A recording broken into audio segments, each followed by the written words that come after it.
The emergence of digital currency is now paving the way for the masses in the final days to receive the mark of the beast.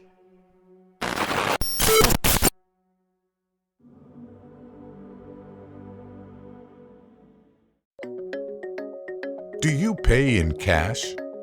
If so, how often and for what? Could you imagine a society without any cash? Money, money, money, must be funny in the rich man's world. Well, you will soon be seeing one.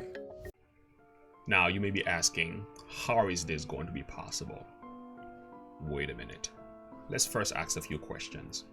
What is digital currency? According to Investopedia.com, it is said, digital currency is a form of currency that is available only in digital or electronic form. It is also called digital money, electronic currency, or cyber cash. There are a number of advantages to digital currency. It is said, digital currencies are currencies that are only accessible with computers or cell phones because they only exist in electronic forms. Typical digital currencies do not require intermediaries and are often the cheapest method of trading currencies. All cryptocurrencies are digital currencies, but not all digital currencies are cryptocurrencies.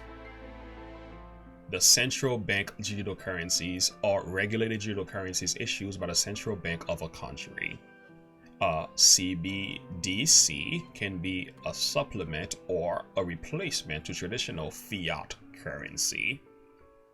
Cash is king. But in a socially distant world where payment is as easy as...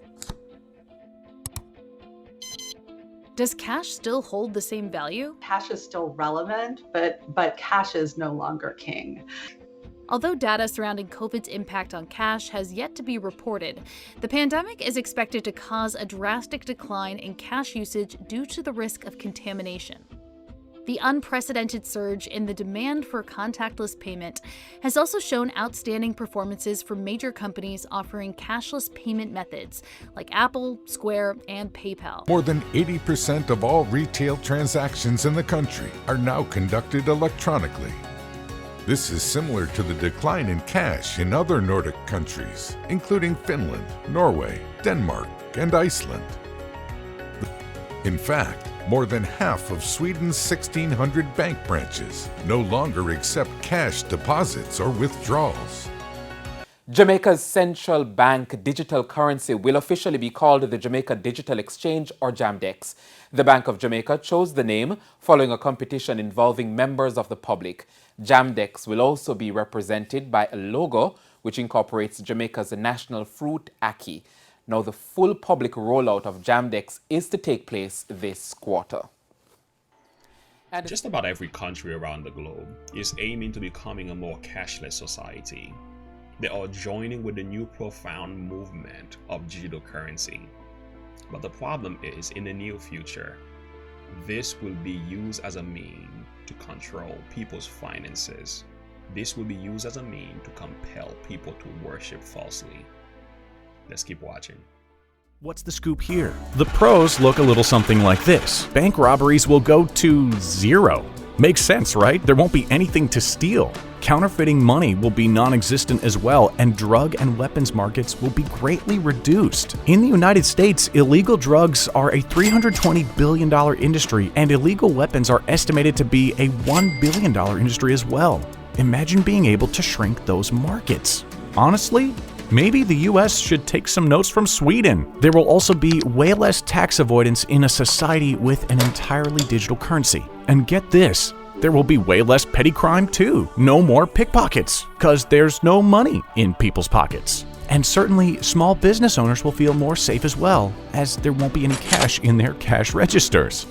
According to history, we are told under the executive order of President Roosevelt, this is what was happening.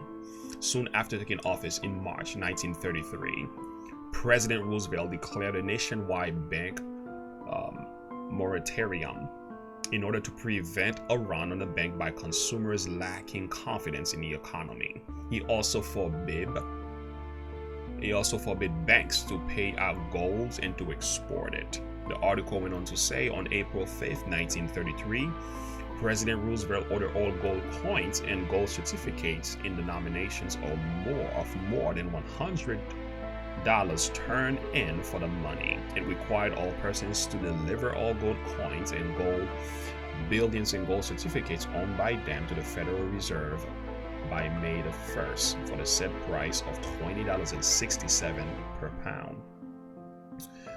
By May 10th, the governor had taken in 300 million of gold coins and 470 million of gold certificate. The foundation was laid in 1933. And on this date in 1933, FDR signed legislation taking the U.S. off the gold standard. The nation was in the midst of the Great Depression. Many banks had to close their doors as panicked customers ran to exchange dollars for their worth in gold. FDR halted the rush on gold with a stroke of the pen, a daring step in his new presidency to restore the economy. And that's this day in history. Now, let's take a look at some advantages and disadvantages of digital currencies. They have a fast transfer and transaction time. They do not require physical manufacturing and cannot be soiled. They can ease implementation of monetary and fiscal policy. They can make transaction cost cheaper. That is true. Now, let us take a look at the disadvantages of digital currency. Number one, they do not solve all storage and infrastructure problems. Number two, they are susceptible to hacking. Number three, they can be volatile in value. Here is the difference, friend. With cash, it is somewhat difficult to trace it. But with digital currency or any other cashless transaction, it is so easy to trace that, technologically speaking, and also to control it against anyone they choose. The Bible actually prophesied in the book of Revelation that in the final days, the Antichrist system and his allies are going to control the monetary system of the world, and they will use this to their advantage to control the conscience of the people, to worship falsely, to receive the mark of the beast, or else they will not be able to buy or sell. Revelation 13, 16, 17 says, and he causes all, both small and great, rich and poor, free and bond, to receive a mark in their right hand or in their foreheads, and that no man might buy or sell save he that hath the mark of the beast, or the name of the beast, or the number of his name. Why doesn't the US jump on this trend? Are we just going to let Sweden beat us to the punch when it comes to switching to crypto? Well, we're glad you asked, because the final thought we want to leave you with is the US is planning a government-backed cryptocurrency. But here's some stats you should know before we talk a US-backed crypto. The majority of the money in the US is already digital. Oh, you heard that right. Digital dollars are essentially already here. Listen to this. In February of 2020, there was $1.75 trillion in cash circulating in the United States. But there was $15.434 trillion in savings and checking accounts in December of 2019. That means digital is here. 90% of all US dollars have no physical existence. Heck, we'll take it one step further. Worldwide, only 8% of money is physical. So, what is the US doing to take advantage of this clear trend? With the emergence and acceptance of digital currencies today, this is now becoming rapidly possible for the powers that be to control the finances of the people. By the flick of a switch, they will be able to turn off or control or freezes your account. And then this makes it possible for them to control your buying and your selling.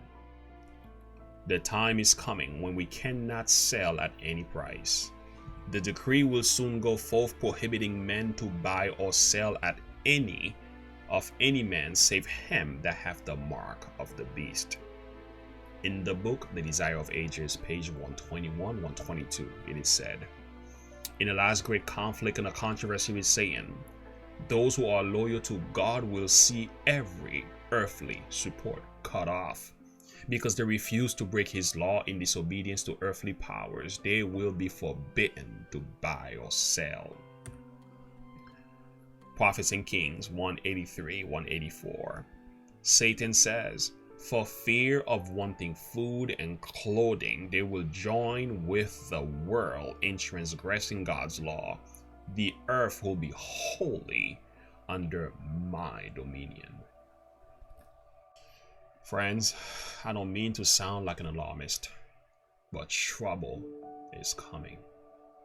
Trouble in which we have never seen before. Soon and very soon, we will not be able to buy or sell except we receive the mark of the beast. It is now time for us to be faithful. And this is why Peter says in 1 Peter 4 verse 7, but the end of all things is at hand. Be ye therefore sober and watch unto prayer. Hey friends, stay close to Jesus. Get into his word. He will take care of his own. Do not put your faith and confidence in the monetary systems of the world. Yes, use them as a mean to make a living, but put your faith and confidence in God. Thank you for listening. God bless you, and have a good one.